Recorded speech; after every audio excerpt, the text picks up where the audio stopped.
The Michigan government is coming for your dollars again. Not only your dollars, my uncle's dollars that travel from out of state to come here and enjoy the great state of Michigan for hunting and fishing.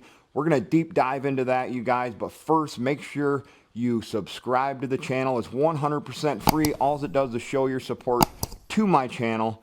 And I can't thank you guys enough for that. I truly appreciate it. But let's dive into it now. We're going to talk about how the Michigan government is coming for more of our hard-earned dollars. The Michigan government is after more of our money again. This time they're going after the outdoorsmen.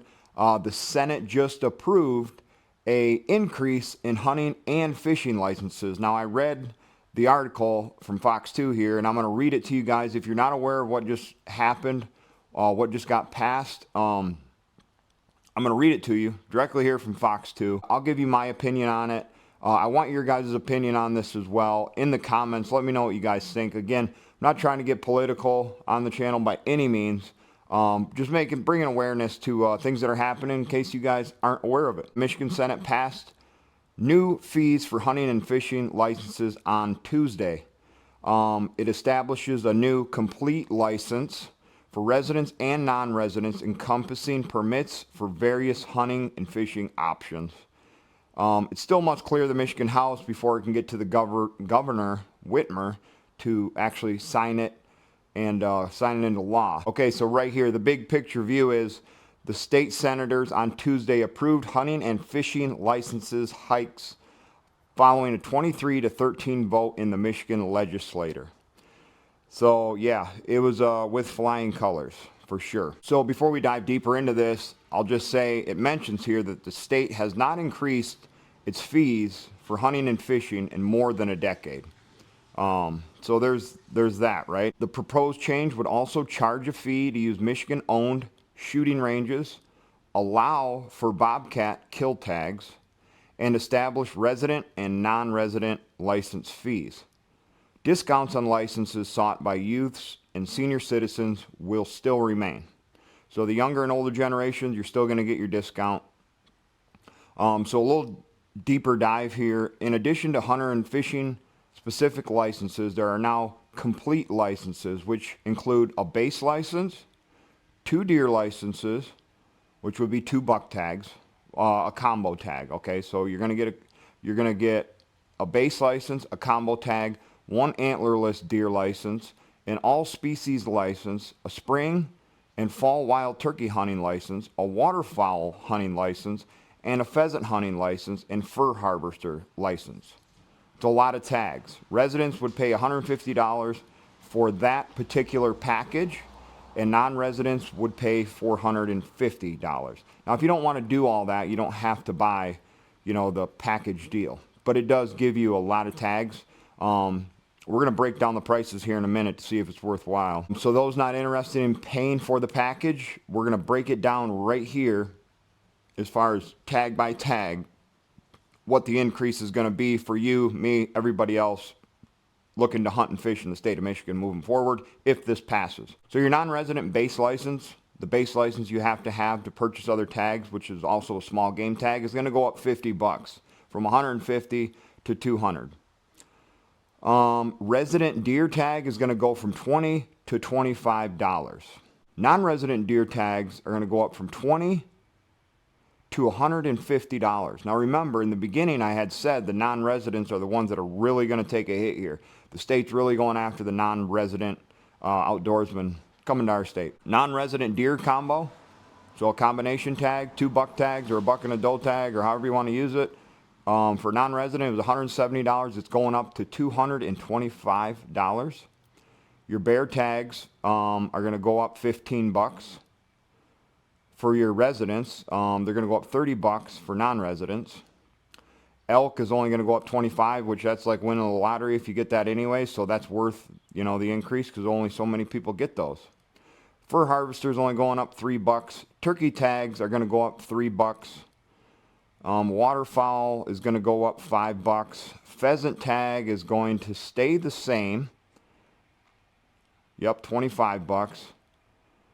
7-day non-resident small game goes from $80 to $125.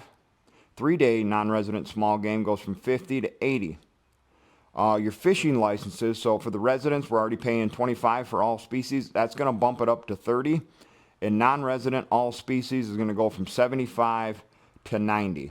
So if this bill makes it through legislation and hits the desk of the governor and gets signed into law, it is going to create another $29.4 million in additional revenue for the DNR's Game and Fish Protection Fund, which breaks down into 43% additional revenue for the state's DNR. It's looking like it's going to pass. I don't see any reason that it's not going to. I mean, that's a huge amount of money for the state. They're going to see that dollar sign as opposed to the $5 or $3 or $15 increase for your regular tags, you know, a deer tag or a license, a fishing license. And they're going to see that, but they're going to look at the bigger picture and be like, wow, we can get this much more money in revenue for our DNR. Where that money's going to go, none of that's mentioned here. How they're going to use it, none of that's mentioned here. And if it gets brought up in a future article, I'll definitely talk about it. But unfortunately, it seems like it's going to pass. So in my opinion, now again, I want your guys' opinion on this, but in my opinion, it's been over a decade since they've done any type of increase on hunting and fishing tags.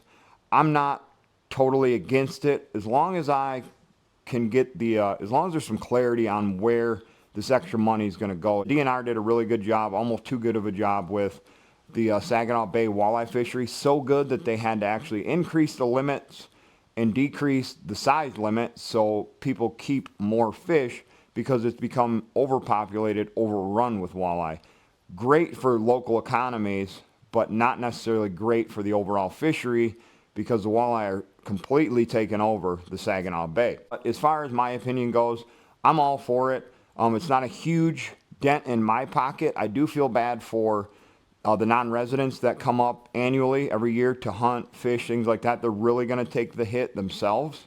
And this isn't going to happen this year, obviously. It would probably get signed into law for starting in 2026.